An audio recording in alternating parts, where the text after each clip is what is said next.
Hey guys, welcome back to the channel.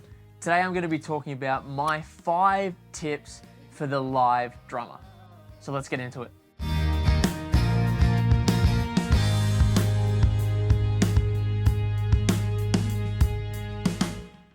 Number 1, you gotta know your shit. Now, the context of knowing your shit in the live instance can be different because often you might be doing session work, and a lot of this applies to the session work sort of catalog. But practice any material that's been given to you. Now, a good example of this for me is I've just recently been playing with Delacoma, and he said prior to this first gig we were playing together, you got 3 days to learn 7 songs. Now, when I eventually got to the rehearsal, he was actually quite surprised that I actually learnt them at all and just expected me to have a rough idea how they went. Well, that was my homework part. And I go back to this and something that I've said in Ask a Muso podcast episodes and other videos and in person with musos and the like. Practice is for you to learn your parts. Rehearsal is for you to learn everyone else's. And I know that in a lot of instances, like I do a bunch of session work on the coast. Often I'll get a call up 2 days before, hey, we're playing at, Dewporth Tavern. We're playing down in Mooloolaba. Just bring the electric kit and I'll see you at 7. I don't know what we're playing. Often when I was doing stuff with Monkey Feet, I didn't know what I was playing until, halfway through Mickey strumming the song.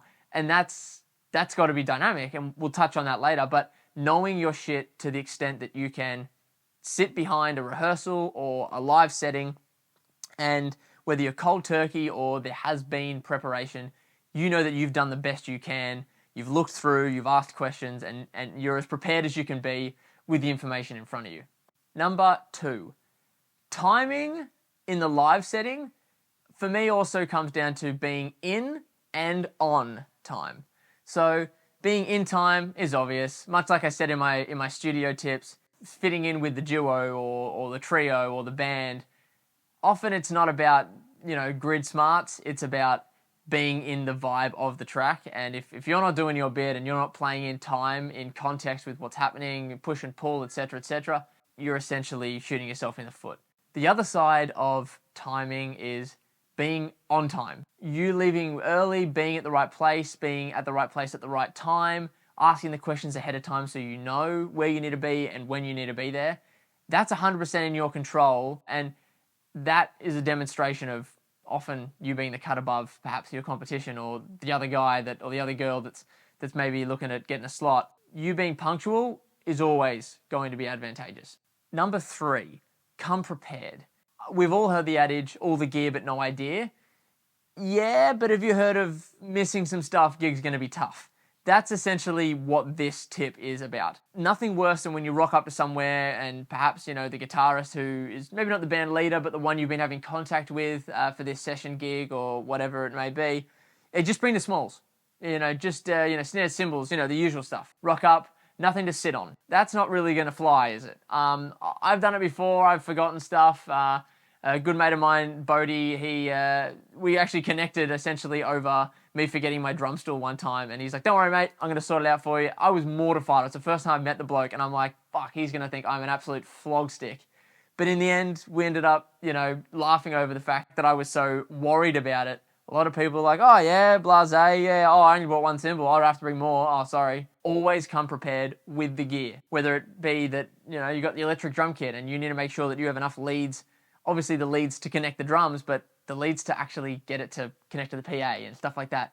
You've got to be on that. You've got to understand your gear requirements, and you've got to always have everything you need. I recently upgraded to a brand new D'Addario bag, which is here, and it has everything but the kitchen sink in it. And it means that every time I leave, I know that I have to take my Sennheiser E945 off my drum kit, put that in the front to sing with. Other than that, I'm locked and loaded. I've got everything for my Sailing in Space sets. I've got XLRs. I've got extra guitar leads.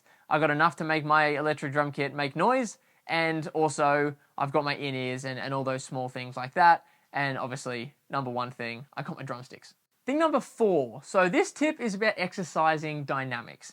Dynamics is such an important thing, both in the studio setting, but especially in the live setting. Now, depending on if you're playing in a duo or a smaller setup, I was playing more recently in a duo setup at Dewporth Tavern on the Sunshine Coast, and that is an acoustic guitar and drum kit, and I've done that a fair bit, that duo thing. I've done that quite often, and there's a lot of gaps, there's a lot of space, because either there's looping or perhaps we're just playing them straight through.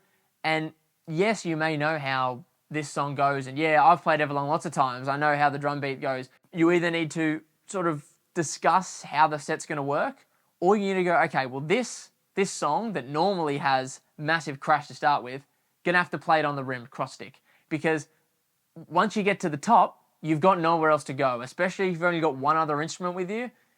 Where are you going to go? Overplaying a session gig and going on a first date and talking about yourself for 3 hours, they may have a different context, but in the end, the result at the end is still the same. No one's going to call you back to see you again. If you want to get a regular session gig, play for the song, play for the arrangement of the band or the duo or the trio or whatever it ends up being, and do your bit. Even if your bit is not the exact parts, from that song that we're playing, you're playing April Sun in Cuba and you're like, but I always play it like this. You got to be flexible to adjust and to play for what is needed. Number 5. Now this one for me is the most important, and this is also one I feel really strongly about in regards to setting yourself apart from your fellow muso, not just drummers, but your fellow musician. And it's important in the learning and improvement, I guess. For those who aren't familiar with what that may mean, I refer back to the first time I heard it. Was on a podcast for fans of the Collingwood Football Club, and it said a footy IQ. And the footy IQ was the ability to accurately execute strategic decisions, utilizing disposals for disposal efficiency, and how you make decisions in the game, and your ability to innately understand which ones are the good ones and which ones are the bad ones. The drum IQ is just crucial in understanding the structure of a song, how to play the structure of the song, the ebbs and flows, the dynamics like we talked about in the previous tip, but also understanding that, I've never heard a lot of the songs I play on stage. I've never heard a lot of them before we start. And I think I got a pretty good overview of covers and popular music over, between the 50s to the oohs. But sometimes it's just something that I just got no clue about. But I hear it, hear the vibe, hear the feel, and this is when it comes into understanding that there may be different parts you have to play, even if it's not exactly how the song goes. And sort of not just bluffing your way through it, but playing through in a way that understands the structure. Oh, I think there's going to be a soft part here. We've played 2 big choruses. I'm just going to bring it back down now. Those sorts of things, that's your drum IQ. That's the stuff that sets you apart from someone else, because they can go, oh, don't worry about Bailey, he's easy. We don't even need to tell him the songs, he'll just figure it out. If he knows it, bonza. If he doesn't, no stress. And I literally had this experience with a mate of mine, Tony Boyd, the other day playing at Dewporth, and he's like, hey guys, any requests or anything? And we got maybe 10 requests that night. 10 out of 10 of them we'd never played together before. Now, he didn't know which ones I knew. I didn't know which ones he was most comfortable with. But in the end, we just made it work. And that's what's king in the drum IQ and understanding what exactly it takes to be a drummer that people can just rely on, because you just get it. You understand your instrument and the fabric and the structure of a song so well that you're essentially applying the modular format of how things work, rather than going, oh my God, I've never learned that exact song. Bother, I'm in strife. So guys, they were my 5 tips for the live drummer. Check out my 5 tips for the studio drummer somewhere around here. And if you have any things that you reckon I missed, any tips that you wanted to share, then drop a comment. And if this was valuable to you, give it a like. And as always, until next time, I'll see you later.